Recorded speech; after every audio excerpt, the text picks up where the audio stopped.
Здравейте хора, днеска ще покажа как да сетъпнем Logitech G29 за PlayStation или за колото ще е друго. За всичко е едно и също буквално. В тази чанта са педалите и скоростната кутия, тук е кормилото. Извинявам се, че просто не ми стига мястото, но нека да таковам.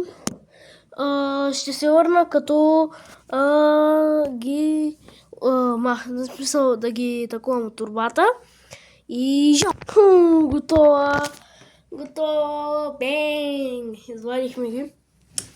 Кормилото не е чисто ново, давно го имам, да знаете. Върти се на 900 градуса обръщане и ти цялото. Да, това е бая. Това е в средата. Да, ето, с тези може да смените скорости, ако искате.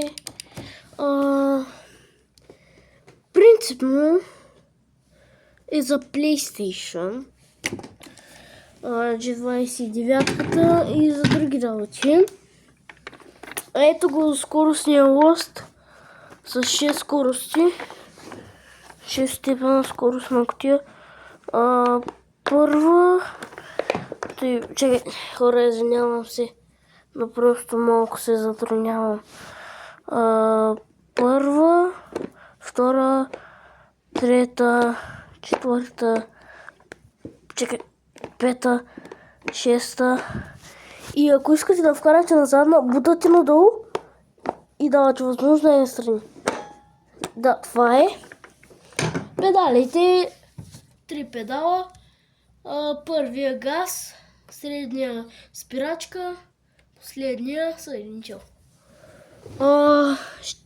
Ще ги сетъпна и ще пусна на сет корса да ви покажа колко добре. Ще се върна след 3, 2 и... Хора, забравих да ви покажа как да наредите кабелите, ако искате да го сетъпнете. Сега, кабелите. Има едно тук за слагане, тук за слагане, тук за слагане. Аз съм сложил и тук е за слагане.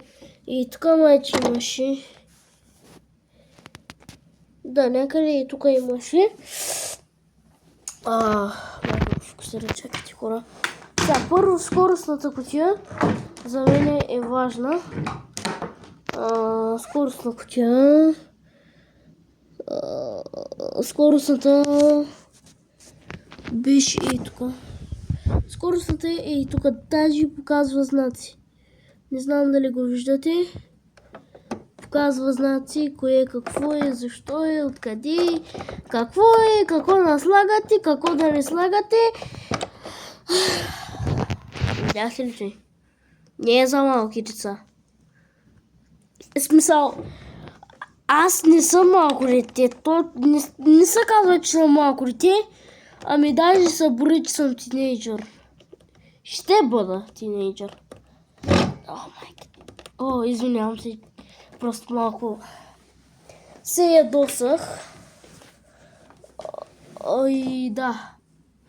Но остана едно нещо. Сега ще го взема. И чакайте секунда.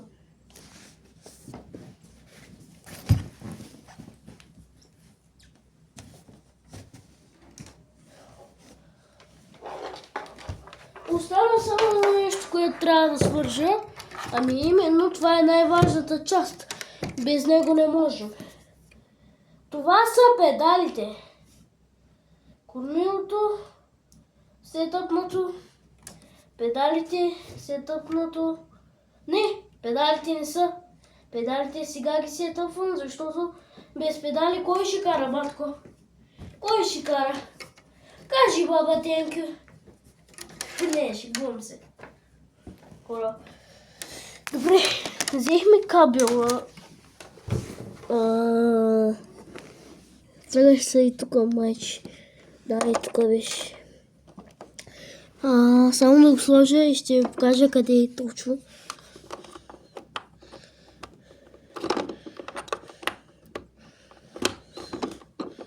Хора, малко е трудничко, ама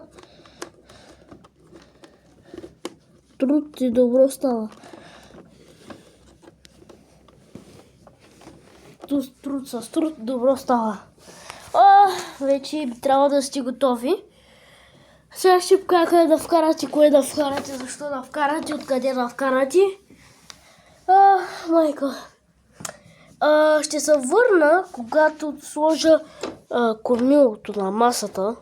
Но сега ще ви покажа как да го направите това. Готов съм, но имам да ви кажа как да го сложите. Точно просто. Трябва да има някакви такива работи. Завъртате ги, както и на скоростната. И също, чакайте хора, се обърна. Трябва да дойде с едно нещо, което на скоростната долу се върти. Спокойно на педалите няма такова нещо. Такова да е на кормилото. И също, ако не става на вашата маса, ако го давате кормилото назад и принципът му се дига, просто махнете ето тези. И тези работи. Крайчетата. Просто го стиснете още малко повече и така масата ще седи малко по-добре на масата. Аз така най-добре седи на моята маса. И педалите обаче, ако сте като човек като мен, да нямате такова килим, просто вземете една хавлия. Например, чакайте хора, взема една хавлия и ще ви покажа как, например, имам преди хора, може би и сега ще се чувам малко по-добре, така че да знаете, ще се чувам по-добре.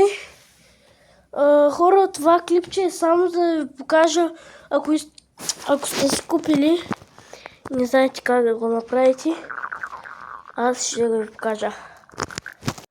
Сега ако се чувам по-добре, просто сложих с микрофон да говоря, така че се чувам по-добре. Може да се чувам малко по-тихо. В смисъл да се чуват страничните звуци да се чуват малко по-тихо, даже може да не се чува нищо. Ще взема една хавлия, слагам я отдолу. Не, да се мокра. Извинявайте се хора, просто търся една хавлия, ще спра клипчето за малко. В смисъл, да. За да намеря една хавлия. И като намеря хавлия, съм тука. Хора, ето го целият сетъп. И вече може да го ползвате със здраве. И чао!